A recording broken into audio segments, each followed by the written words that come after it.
De hoje, a gente vai falar sobre a metodologia de desenvolvimento de objetos de aprendizagem.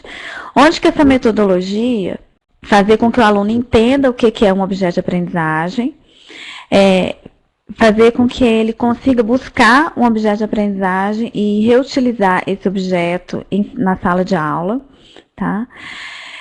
E a metodologia entra agora nesse terceiro objetivo, que é entender como que o professor da UFABC, ele vai demandar a construção de um objeto de aprendizagem.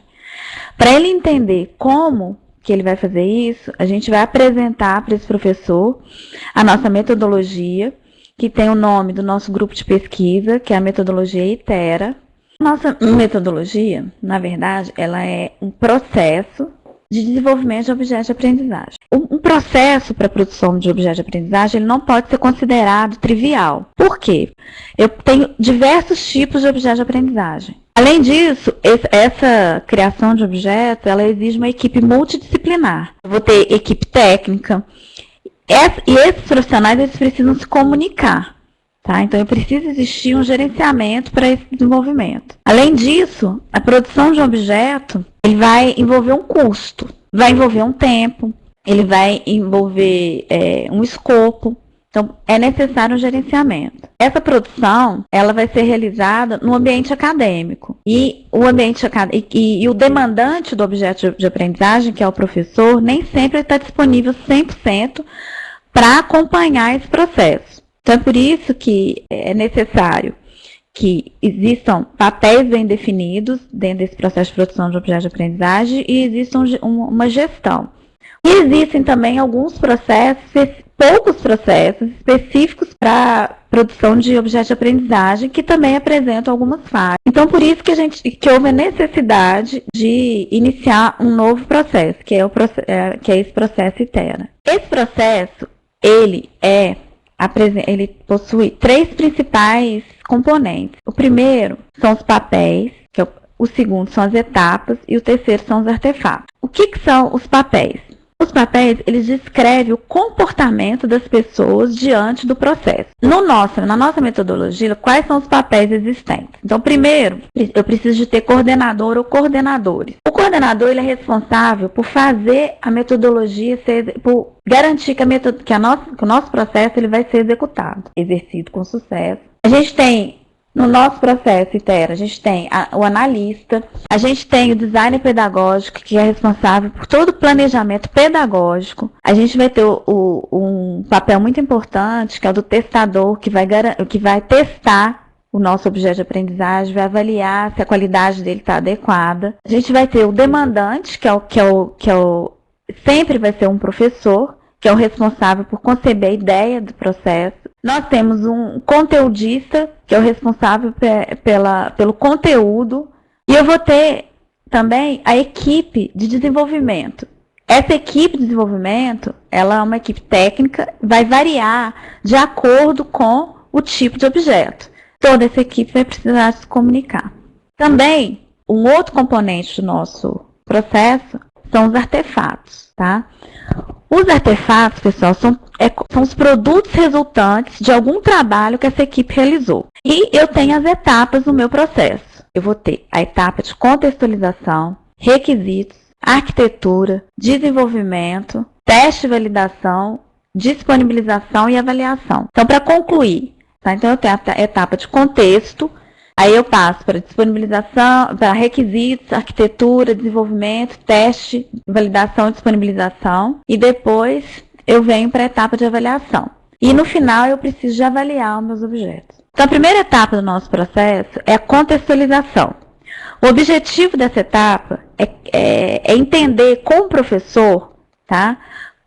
Onde que ele gostaria de utilizar aquele objeto que ele está imaginando.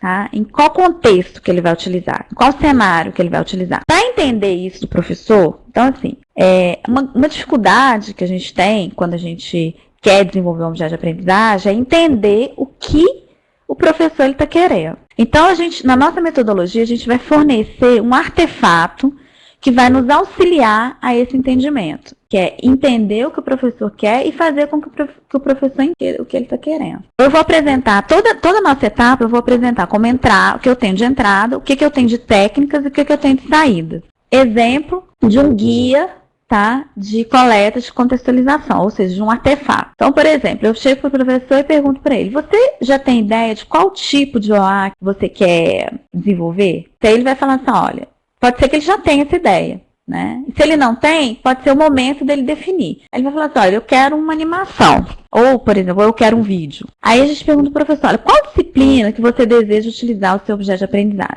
Nesse processo, tem uma preocupação muito grande com a parte pedagógica. Então, eu pergunto, quais os objetivos pedagógicos você quer atingir? Eu gostaria de auxiliar no ensino de engenharia de software, inserindo o aluno em uma situação problema, em que ele possa fazer a ligação entre a teoria e a prática. E aí, e várias outras questões sobre o contexto eu vou perguntando, tá? Por exemplo, existem portadores de necessidades especiais no seu público-alvo? Aí eu disse que não. Se eu dissesse que sim, isso ia afetar depois no final do meu objeto, porque aí eu teria que produzir um objeto acessível. Então, eu já começo a obter essas informações aí, no início. E aí também, no nosso processo, existe uma preocupação muito grande com a parte de reuso. Então, eu já pergunto para esse professor, olha, além dessa disciplina de engenharia de software, existe alguma outra disciplina que você acha que esse objeto pode ser reutilizado?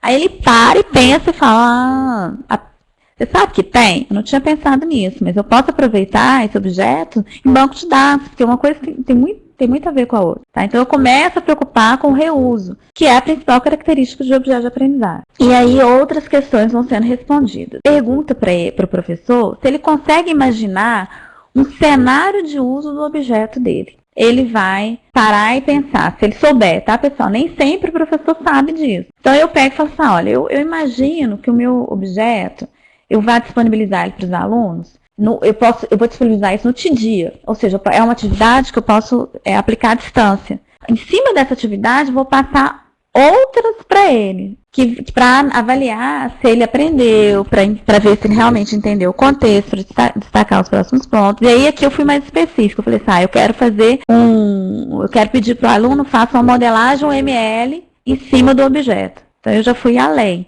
Eu fui mais específica. E geralmente, pessoal, quando o professor pensa num objeto de aprendizado, ele já consegue imaginar o cenário de uso dele. Então, se eu puder capturar essa informação agora, ótimo. Assim termina com esse formulário, com a análise da contextualização, termina a parte de contextualização. Passando agora para outra etapa, que é a etapa de requisitos.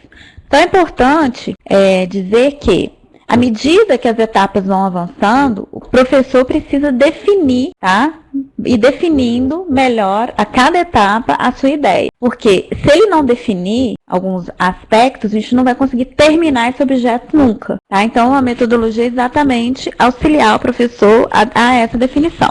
Então, já a etapa de requisitos, o objetivo é coletar e analisar os requisitos que o objeto de aprendizagem deverá conter. E aí, o que é para a gente um requisito, né? Então, a gente não pode confundir o requisito com a contextualização. Então, a contextualização é onde que eu vou usar esse objeto. O requisito é o que o objeto vai conter. Para a gente, o que é um requisito? É uma exigência do que o objeto de aprendizagem deve conter, os quesitos que o objeto de aprendizagem deve conter, as condições, já entrando aqui no objeto e não no cenário, não no contexto que ele vai ser utilizado. Quais seriam as entradas dessa minha etapa? Relatório de análise de contexto vai me ajudar e o guia de coleta de requisitos. Então, assim como eu tenho um guia de coleta de contextualização, eu na metodologia vou oferecer para o professor um guia de coleta de requisitos. E aí, algumas técnicas de coletar requisitos, a entrevista, também preenchimento de formulários, brainstorms, e no meu brainstorm eu posso até utilizar o mapa conceitual. E a saída, eu vou ter a minha documentação de especificação de requisitos.